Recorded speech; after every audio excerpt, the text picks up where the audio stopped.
پر اتنی محنت کی ہے، اس نے گند پر اتنی محنت کی ہے، اتنی محنت کی ہے اس کی وجہ سے۔ اس لیے میرے بھائی، رمضان کے انوار اور برکات سے ہر بندہ استفادہ کرے، ہر بندہ استفادہ کرے۔ مولویوں کا چلتا رہتا ہے، کوئی کہتا ہے کہ اللہ آپ کا بھلا کرے 20 رکعت نہیں 8 ہے، اور اب دوسرا پیکیج آپ کے لیے آگے، یہ 8 بھی ضروری نہیں ہے، سمجھے؟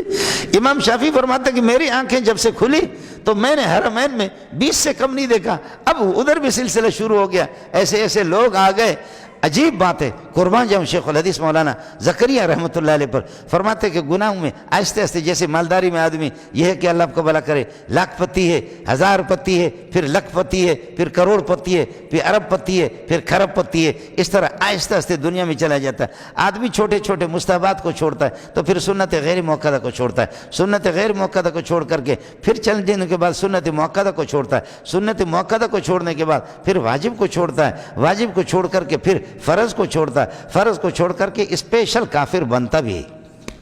اس کے بعد وہ کہتا ہے اس خدا کی کیا ضرورت،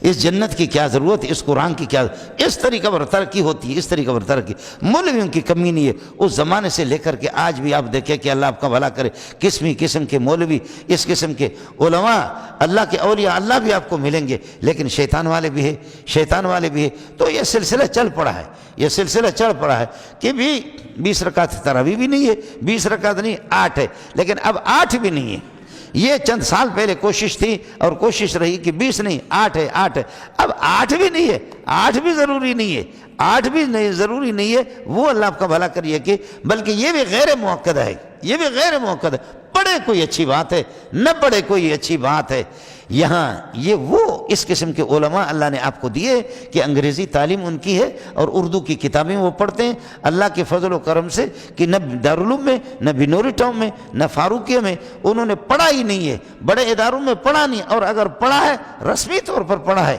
پڑھا ہے تو رسمی طور پر، اور اگر پڑھا بھی ہے تو وہ اپنے زمانے کے اپنے کلاس والوں میں سب سے زیادہ نالائق رہے، تو اس نالائق سے یہی توقع رکھی جا سکتی ہے، اس نالائق سے تو یہی توقع رکھی جا سکتی ہے۔ اس لیے محمد کو دیکھو۔